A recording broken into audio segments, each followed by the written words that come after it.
Assalamualaikum warahmatullahi wabarakatuh. Perkenalkan, kami dari kelompok 4 hari ini akan mempresentasikan hasil kerja kelompok kami dengan materi analisis uji beda.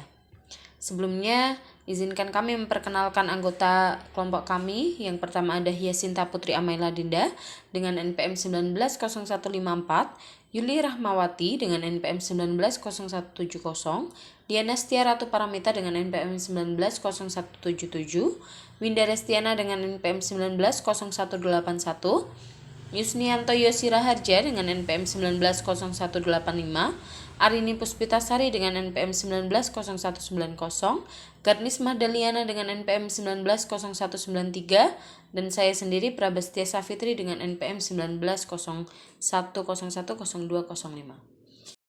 Statistik parametrik. Statistik parametrik adalah ilmu statistik yang mempertimbangkan jenis sebaran atau distribusi data, yaitu apakah data yang menyebar ini secara normal atau tidak. Tujuannya untuk menguji hipotesis dengan melibatkan parameter populasi. Contoh metode statistik parametrik. Yang pertama ada uji T, yaitu 1 atau 2 sampel. Yang kedua ada uji Z, sama, yaitu 1 atau 2 sampel.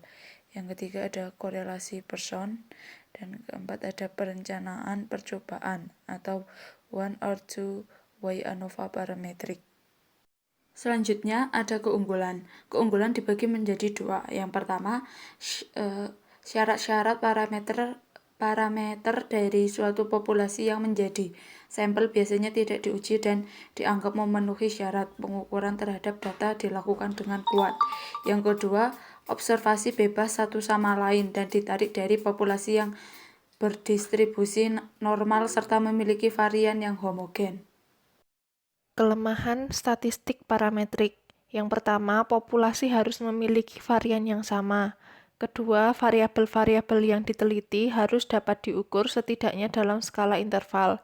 Yang ketiga, dalam analisis varian ditambahkan persyaratan rata-rata dari populasi harus normal dan bervarian sama, dan harus merupakan kombinasi linier dari efek-efek yang ditimbulkan. Jenis uji statistik parametrik. Yang pertama, uji T untuk menguji signifikansi dalam satu atau dua kelompok sampel. 2. ANOVA untuk menguji signifikansi perbedaan dua rata atau lebih. 3. Regresi untuk menguji hubungan antar variabel. 4. Korelasi untuk menguji hubungan antar variabel. 5. Analisis jalur untuk menguji hubungan sebab akibat yang didapatkan melalui kajian teori yang telah dirumuskan. Yang selanjutnya, statistik non-parametrik. Statistik bebas sebaran atau tidak mensyaratkan bentuk sebaran parameter populasi baik normal atau tidak. Selain itu, statistik non-parametrik biasanya menggunakan skala pengukuran sosial, yakni nominal dan ordinal yang umumnya tidak berdistribusi normal. Kemudian, contoh metode statistik non-parametrik. A. Uji tanda. B. Rank sum test. C. Rank correlation test. D. Fisher probability exact test. E. Chi-square test. Selanjutnya akan menjelaskan tentang ciri-ciri statistik non-parametrik. Statistik ini memiliki ciri yang datanya tidak berdistribusi secara normal. Umumnya data berskala nominal dan ordinal, dilakukan pada penelitian sosial, dan jumlah sampelnya kecil. Selanjutnya, saya Diana Setia Ratu Paramita akan menjelaskan keunggulan statistik non-parametrik. Yang pertama yaitu tidak membutuhkan asumsi normalitas. Yang kedua, secara umum, metode statistik non-parametrik lebih mudah dikerjakan dan lebih mudah dimengerti. Yang ketiga, statistik non-parametrik dapat digantikan data numerik atau nominal dengan jenjang atau ordinal. Yang selanjutnya, statistik non-parametrik tidak dibutuhkan urutan atau jenjang secara formal karena sering dijumpai hasil pengamatan yang dinyatakan dalam data kualitatif. Yang selanjutnya, pengujian hipotesis pada statistik non-parametrik dilakukan secara langsung pada pengamatan yang nyata. Dan yang terakhir, walaupun pada statistik non-parametrik tidak terikat pada distribusi normal populasi, tetapi dapat digunakan pada populasi berdistribusi normal. Yang selanjutnya yaitu kelemahan dari statistik non-parametrik. Yang pertama yaitu statistik non-parametrik terkadang mengabaikan beberapa informasi tertentu. Yang selanjutnya, hasil pengujian hipotesis dengan statistik non-parametrik tidak setajam statistik parametrik. Dan yang terakhir, hasil statistik non-parametrik tidak dapat diekstrapolasikan ke populasi studi seperti pada statistik parametrik. Yang selanjutnya dua sampel parametrik dan non-parametrik. Yang pertama ada Mann-Whitney U-test, yaitu untuk menguji signifikansi hipotesis komparatif dua sampel independen yang apabila datanya berbentuk ordinal dan untuk dua sampel yang berukuran tidak sama. Mann-Whitney U-test disebut juga dengan Wilcoxon-Ram-Sum test, yaitu merupakan pilihan uji non-parametris yang apabila uji independen T-nya tidak dapat dilakukan karena asumsi normalitas tidak dapat terpenuhi. Akan tetapi, meskipun bentuk non-parametris dari uji T, uji Mann-Whitney U-test tidak menguji perbedaan mean atau rata-rata dari dua kelompok seperti layaknya uji independen t-test, melainkan untuk menguji perbedaan median atau nilai tengah dari dua kelompok.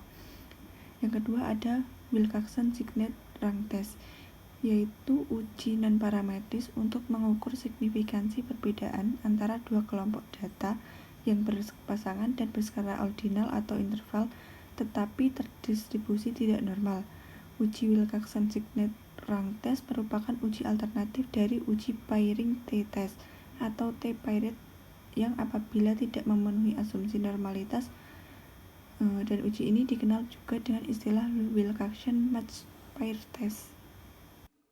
Selanjutnya, uji Kolmogorov-Smirnov untuk menguji apakah dua sampel berasal dari populasi-populasi yang mempunyai distribusi yang sama atau berbeda, membandingkan dua distribusi kumulatif dan memfokuskan pada selisih terbesar antar kedua distribusi tersebut. Uji Ranwald-Wolfowitz digunakan untuk menguji apakah dua sampel berasal dari populasi yang sama atau berbeda. Dalam uji ini, skala pengukuran yang digunakan minimal ordinal dan disusun dalam bentuk run. Dengan demikian, sebelum dianalisis data dari kedua sampel di ranking dan kemudian disusun dalam bentuk run. Selanjutnya, lebih dari dua sampel dalam statistik parametrik dapat menggunakan analisis varian. Ada dua cara, yang pertama uji ANOVA dan uji MANOVA. Yang pertama, uji MANOVA digunakan untuk mengetahui perbedaan rata-rata dari 3 atau lebih jenis populasi. Ada beberapa asumsi yang digunakan pada pengujian ANOVA, yaitu yang pertama, populasi-populasi yang akan diuji berdistribusikan normal. Yang kedua, varian dari populasi-populasi tersebut adalah sama. Dan yang terakhir, yang ketiga, sampel tidak berhubungan satu dengan yang lain. Ada dua jenis ANOVA, yaitu yang pertama, ANOVA satu arah digunakan untuk mengetahui apakah terjadi perbedaan rata-rata yang disebabkan oleh satu faktor. Dan yang kedua, ANOVA dua arah digunakan untuk mengetahui apakah terjadi perbedaan rata-rata yang disebabkan oleh dua faktor. Selanjutnya, saya Arini 0190 akan melanjutkan menjelaskan tentang lebih dari dua sampel dalam statistik parametrik menggunakan analisis varian uji MANOVA. Uji MANOVA ini digunakan untuk menguji ada tidaknya perbedaan rata-rata dari dua atau lebih varian tak bebas secara simultan berdasarkan kelompok-kelompok pada variabel bebas. Ada beberapa asumsi yang digunakan dalam pengujian MANOVA ini, yaitu yang pertama, pengamatan pada variabel-variabel tak bebas diasumsikan secara bersamaan mengikuti distribusi normal multivariat untuk setiap kelompoknya. Yang kedua yaitu asumsi kesamaan metrik-metrik kovarian populasi. Sebagai alternatifnya pada statistik non-parametrik, diantaranya adalah analisis varian satu arah berdasarkan peringkat Kruskal-Wallis dan median test. Pada uji Kruskal-Wallis, uji ini dapat digunakan untuk menguji apakah ada perbedaan yang signifikan antara kelompok variabel independen dengan variabel dependennya. Karena untuk melihat perbedaan yang signifikan antar kelompok, ujian ini jelas digunakan untuk melihat perbandingan lebih dari dua kelompok populasi dengan data berbentuk ranking. Umumnya uji ini disebut dengan uji Kruskal-Wallis H atau H-test. Selanjutnya yaitu uji median. Uji median ini adalah prosedur pengujian apakah dua atau lebih populasi dari mana sampel independen diambil yang mempunyai median yang sama. Digunakan untuk menguji apakah dua sampel atau lebih digambarkan dari populasi yang mempunyai median sama bila datanya berbentuk ordinal dan ukuran sampel tidak harus sama. Sekian presentasi dari kelompok kami. Apabila ada kurang dan lebihnya, kami mohon maaf. Apabila ada pertanyaan, bisa ditanyakan di Zoom meeting. Kami akhiri. Wassalamualaikum warahmatullahi wabarakatuh.